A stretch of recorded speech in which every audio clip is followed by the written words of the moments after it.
ఏ ఏ చాలా పార్టీకి సింపుల్ ఓటేస్తే ఒక్క సెకండ్ అభివృద్ధి వెంకటరెడ్డి గారు. జరుగుతుందో అక్కడ డిసైడ్ చేసుకుంటారు. డన్ డన్ డన్ దత్తాత్రేయ గారు ఖచ్చితంగా హైదరాబాద్ భవిష్యత్తు నిర్ణయించేది కేవలం ప్రజలే అనుకోవచ్చా, లేకపోతే పార్టీ శక్తులా? అలాగే బీఆర్ఎస్కు ఉన్నటువంటి నమ్మకం ఏంటి? ఎందుకంటే మొన్న జూబ్లీహిల్స్లో జరిగింది చూసాం. ఏమిటా నమ్మకం? ఏం చెప్తారు? రమణ గారు, ఒకటి ఉమ్, మాకు జూబ్లీ హిల్స్ పరిధిలో మేము అంటే సారీ జిహెచ్ఎంసీ పరిధిలో మేము గెలిచినటువంటి ఎమ్మెల్యే స్థానాలు అత్యధికం.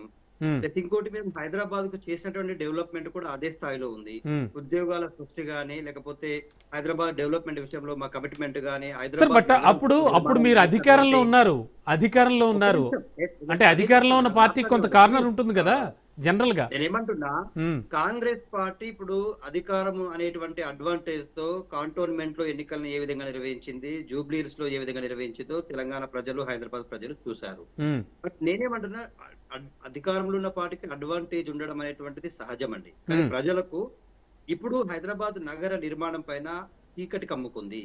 ఎందుకు చీకటి కమ్ముకుంది అంటే, ఇవాళ హైడ్రా పేరు మీద కూల్చివేతలు కావచ్చు, దాదాపుగా 16,000 పేదలను నిరుపేదలుగా, గూడు లేని పక్షులుగా చేస్తున్న తీరు కావచ్చు, ఓటు అడగడానికి ధైర్యం సరిపోదా ఇవాళ రేవంత్ రెడ్డి గారు వెళ్ళి కూల్చివేసేటువంటి పేదల దగ్గరికి వెళ్ళి ఓటు అడగమని చెప్పండి. నేను ఛాలెంజ్ విసురుతా ఉన్నాను. ఎంత పెద్ద ఎత్తున తిరుగుబాటు ఉంటుందో ఒకటి. రెండోది, నగరంలో ఇది నేను చెప్తుంది, మీరు చెప్తుంది కాదు రమణ గారు. నేషనల్ క్రైమ్ బ్యూరో రికార్డ్స్ చెప్తుంది, కేసీఆర్ గారు 2023లో దిగిపోయే నాటికి 23.4% క్రైమ్ ఉంటే, ఇవాళ డ్రగ్స్ విషయంలో ఇంకా మిగతా విషయాల్లో జరుగుతున్నటువంటి హైదరాబాద్ లో కత్తి కల్చర్, గన్ కల్చర్, మంత్రుల పిఏలు, గన్మెన్లు వాళ్ళే ఇవాళ గనులు కాలుస్తున్నటువంటి సందర్భాలను మనం చూసాం. మోర్ ఓవర్, ముఖ్యమంత్రి రేవంత్ రెడ్డి గారు ఒక సందర్భంలో ఏమన్నారంటే, హైదరాబాద్ లో దిల్సుఖ్ నగర్ లో విమానాలు తయారైతున్నాయి అన్నారు. హైదరాబాద్ కు సముద్రాన్ని తీసుకొస్తా అని చెప్పారు.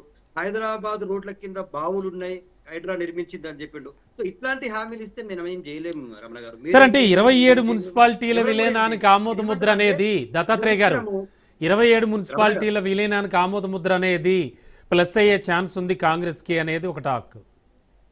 ప్లస్లు మైనస్ల సంగతి పక్కన పెడితే, గతంలో జరిగినటువంటి ఎన్నికల ట్రాక్ రికార్డ్స్ విషయంలో గానీ, ప్రతిసారి కాంగ్రెస్ పార్టీ అసెంబ్లీలో ప్రతిపక్ష పార్టీగా ఉన్నప్పటికీ 2014లో 26 స్థానాలతో ప్రతిపక్షంలో ఉన్న కాంగ్రెస్ పార్టీ స్థానం 2 స్థానాలు జిహెచ్ఎంసీలో. అదే 2004కు వచ్చేసరికి అదే 2 స్థానాలు నిలుపుకోగలిగింది. నేనేమంటున్నానంటే, గెలుపోవటంలో అధికారంలో ఉన్న ప్రతిపక్షంలో ఉన్న ప్రజలు, అక్కడ ఉన్నటువంటి అభ్యర్థి చేసినటువంటి కమిట్మెంట్, ప్రజలకు అందుబాటులో ఉండే తీరు, అక్కడ ఉన్నటువంటి చిన్న చిన్న సమస్యలు ఏముంటదండి. ఇప్పుడు నేను మొన్న కార్మిక నగర్ లో ప్రచారానికి వెళ్ళినప్పుడు వాళ్ళు ఏమన్నారు, లోకల్ లీడర్లు, ఎలక్షన్లు అయిపోయే వరకు ఇన్ఛార్జికి వచ్చిపోయేటోడివే, నువ్వు రోడ్ వేపిస్తావా, నువ్వు బల్బు పెట్టిస్తావా, నువ్వు నల్ల రాకపోతే నల్ల కనెక్షన్ ఇప్పిస్తావా, నువ్వు రేషన్ కార్డు ఇప్పిస్తావా, నువ్వు ఇంకేమన్నా ఇప్పిస్తావా అని అడుగుతున్నాడు, పెన్షన్ ఇప్పిస్తావా అని అడుగుతున్నాడు. దట్స్ ట్రూ కదండి. ఎవరైతే అందుబాటులో ఉండి ఇవన్నీ ప్రొవైడ్ చేయగలుగుతారో ఆ లీడరు ఏ పార్టీ అనేది సంబంధం లేకుండా గెలిపిస్తారు. ఒకటి.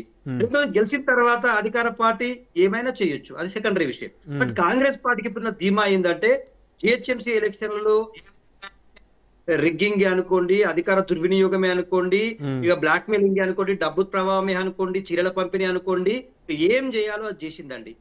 జిహెచ్ఎంసీ ఎలక్షన్ లో కూడా పోలీసులే కాపలాగా ఏం చేసినా కూడా చేయొచ్చు. కానీ మేము మాత్రం ప్రజలను విశ్వసిస్తా ఉన్నాం, హైదరాబాద్ లో చేసిన డెవలప్మెంట్ నమ్ముతా ఉన్నాం. వాళ్ళకు అంటే గత 10 సంవత్సరాల హైదరాబాద్ డెవలప్మెంట్ ముఖ్యంగా ఓవరాల్ గా చూస్తే కనుక ఈ క్రెడిట్ అంతా ఎవరిది అంటే ఏం చెప్తారు?